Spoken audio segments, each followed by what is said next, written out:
InnovaBuzz podcast, helping smart businesses be even more innovative. Hi, I'm Jürgen Strauss from InnovaBuzz. Welcome to episode number 53 of the InnovaBuzz podcast, designed to help smart businesses with an interest in innovation become even more innovative. Now, yesterday I was at my first Christmas party for 2016. That's right, November the 17th, the first Christmas party. So the silly season is well underway and it's going to be progressing with breakneck speed.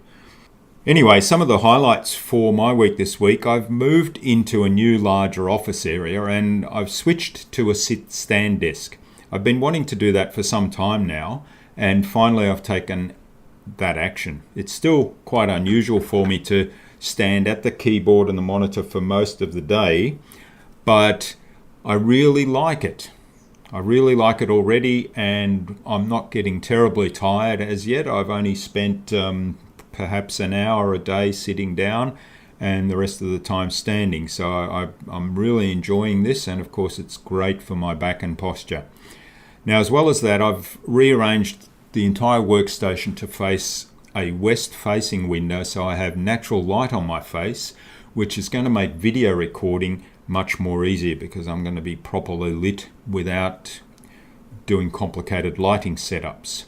And some people may say, well, if you're facing the window and looking into the monitors, doesn't that give you a lot of eye strain? Well, not exactly, because I've also got a vertical shutter on this window and that helps me manage the glare. So it's actually working really well. Now, I wanted to talk today about automation. So automating repeat tasks so that we can free up our time to do other more creative things that we can't delegate to software, things that make us more innovative. You probably know that I love checklists. Checklists like Workflowy, checklists like Process.st, which is an awesome tool. These checklists help make sure that repeat processes that we have, we can document them really well, and then if they're well documented, you can always carry those processes out consistently. An example of that, of course, is something as simple as packing for a trip. So yesterday I was having a discussion with someone, and she dreads traveling simply from the fact that if she packs, she worries about forgetting something. And often she'll have a sleepless night the night before travel because she worries about having forgotten something packed in the suitcase. And inevitably that results in a loss of sleep, and at the end of the day when she's on the trip, there'll be something forgotten anyway. So I said, just make a pack list. I've been traveling for many, many years on business and for pleasure, of course, and very quickly learned that to prevent forgetting stuff on these trips, and sometimes a long overseas trip, you obviously can't quickly replace the thing that you've forgotten. So lists is what I use to remember what to take. So I have a whole bunch of pack lists, various lists for the different lengths of trips that I do, for the different locations that I go to, because the differing climates or the differing times of year might require me to take different clothing, either to keep warm or to keep cool. And of course, for business trips, there's a whole variety of things related to computers and connector plugs and cables and so on that if you forget one of those, then you may not be able to do some of the work that you want to do while you're traveling. And also my photography, so I want to make sure that I've got all the camera gear plus the cables that I can upload my photos to the computer, that I have enough memory cards with me, and so on and so on. So lists are fantastic for that. Now, of course, in business, lists are also fantastic for, as I said, documenting processes properly and making sure that you can carry out processes consistently, because you just follow the list and tick off all the steps. Now, the next level of that is automation. One of my favorite tools for automation is Zapier, or Zapier actually it is. So Zapier, it rhymes with happier. Zapier is a software service that allows you to easily connect web apps so that repetitive tasks can be automated. For example, one of the things that we do with Zapier is whenever a blog post gets published to the InnovaBuzz blog, that action triggers a zap. So the zap is the programs that you build in Zapier. And that zap then posts that blog post to a variety of social media channels at different times, and sometimes, as in the case of Twitter, it posts it repeatedly, but that's the way we've set it up. It posts repeatedly at different times of the day so that different audiences might see it and different locations around the world might see it. So that saves us a huge amount of time in terms of sharing our blog posts through the social media. Now that's just one very simple example. There are lots of ways you can use Zapier to automate a whole sequence of events and delayed events, so you can do multi-step events using Zapier. Now there are literally hundreds of apps that Zapier can connect to, and these include the G Suite of apps, so Google Mail, Google Docs, and so on, right through to all the social media apps, email marketing apps, CRM apps, to-do apps, project management apps, and many more. So I'll be talking a lot more about automation and how we use Zapier in future podcasts, and we'll get into some more detail there, and I'm quite happy to share with you some flowcharts or diagrams of how some of those automated processes work. Another automation tool that I really like is IFTT, which is short for if this, then that. Now, IFTT can connect many, although much fewer, of the apps that Zapier connects to. One thing that IFTT excels at is connecting apps with physical devices. For example, I've got IFTT turning off the Wi-Fi on my mobile phone when I leave home or a designated office Wi-Fi area. So it saves battery power.